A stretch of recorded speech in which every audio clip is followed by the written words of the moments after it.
Hello, ladies and gentlemen, welcome back to HylianBandicoots. I'm Ethan. This is another game spotlight video. Today we're going to be talking about a game called Reflections. Now it's a game developed by Broken Window Studios. I've been speaking to them on Twitter, sort of met them through Twitter, and I was talking to the developers a bit, and they hooked me up with an early access copy of this game. And I've just been playing it for an hour. I was going to record my own footage, but I thought I'd just overlay some default footage of the game over this video because I did have a couple of performance issues, but that's mostly probably down to the fact that my computer is pretty underpowered. So that was like an initial thing, but that's obviously more a problem on my side rather than the actual game itself. Although it is in early access, so I suppose when the full version is released, it'll be a bit more optimized and I'll probably be able to run it smoother. Um, but I've got to say, it is a strange game, but it's very, very fun. Um, Especially for early access. I mean, it does show slightly in some of the aspects which I'll talk about that it's early access, but obviously, hopefully those flaws will be ironed out when the full game is released. So basically, what the game is it's sort of a first-person puzzle game, I like to say, um, and the puzzles are sort of you play as well, I'm not actually too sure really because this is going to be a bit of a blind man's review. I played the game for an hour. I played through the complete life of a woman, um, and the game is called Reflections because depending on what you do with your day, you'll be thrown into a house, and depending on what you do with your day, depending on what puzzles you solve, what choices you make, that will set the standard for the rest of your life. So I was a woman, and I was exploring my house, and I solved a couple of puzzles, but I thought, you know what, I'm gonna go outside, and I'm gonna throw some horseshoes outside in my back garden. Gonna go down to the lake and skim some stones, and because of those decisions that I made, even shooting hoops outside, you could shoot basketballs, which was very satisfying actually. The physics and picking up items and stuff is really satisfying in this. But yeah, because of those choices, I was deemed as a sort of outdoor um, exploration type person, which is pretty ironic considering all I do is sit inside playing video games. But that's what video games are for, ladies and gentlemen, making you something that you're not so that you can feel happy about yourself. Um, Not necessarily, but largely.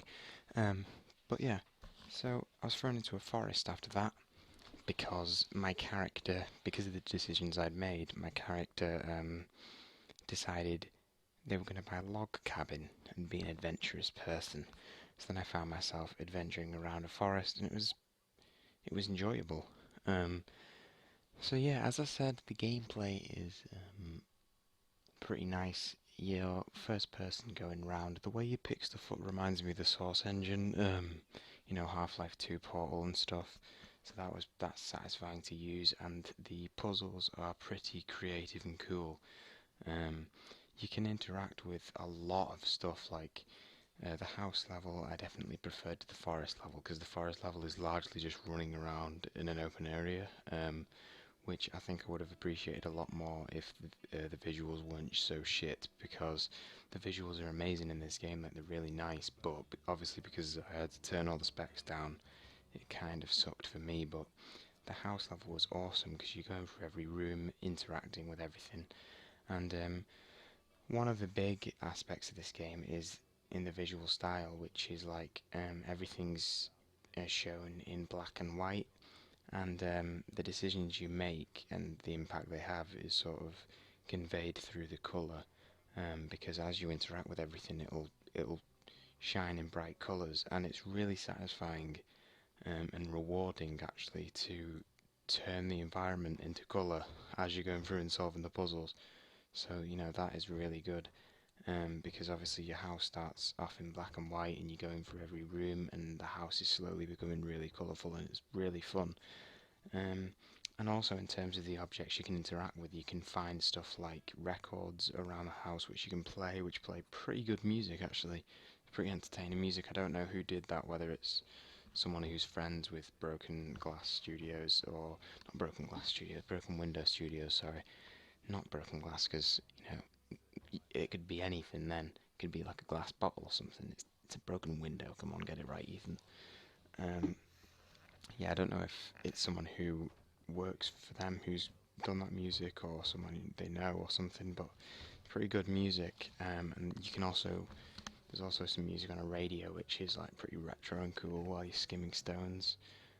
It's just a great game. I would definitely implore you to go and check it out for yourself because um, everything you do sort of seems to have a different outcome.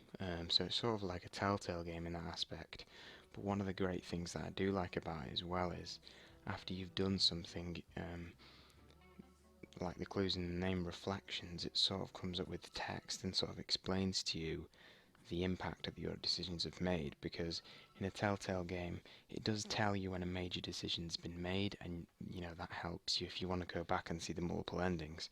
But in reflections it sort of encourages you more to go back and relive your life and do different things, because once I'd ended my life, I not in real life in the game, I lived a pretty lonely life in the game, because um, I didn't really interact with anyone, mostly because the phone number of someone I was supposed to ring, I just forgot it, forgot the number. Should have written it down probably, but um, I didn't. So I didn't ring him, and then it said like some of the interactions I sort of regret not interacting with people and stuff like that, and so it makes you want to go back and replay and redo stuff. So that's awesome, and it shows you like a sort of family tree, not but definitely not a family tree, but sort of that sort of style of tree diagram of like where your decisions have taken you and where you can possibly go by making different decisions. So it's great, and one of the, as I said, the visual style of how everything comes into colour is a really great touch. Um, and yeah, it's a really promising game. I'm not sure how far through development this game is. Um, I have still yet to play a lot of it. I'm sure there's a lot more stuff that I can do in the game, especially considering that I didn't really interact with any other like NPCs in the story. One thing that I will say that the game could benefit from is voice acting.